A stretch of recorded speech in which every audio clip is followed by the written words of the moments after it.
Hey there, YouTubers. You're here to build a haunted garage. So let me show you how we did that with these 7-foot by 4-foot panels that are super light and super easy to carry around and screw together and make any kind of design you want to in your garage. This one here, telling you to turn around. We're just getting started here building this garage, and here's how we did it.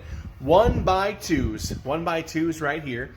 8-foot 1x2s. Take an 8-foot 1x2, cut 1 foot off of it, and that will give you your brace there. Cut 1 foot off of the other one, and that'll give you your other brace here on the floor. Then you take more 1x2s, cut them into 4-foot sections. You'll have 3 sections right there. They're super light, super easy to carry around. Then wrap it in plastic. We'll show you how we did all that.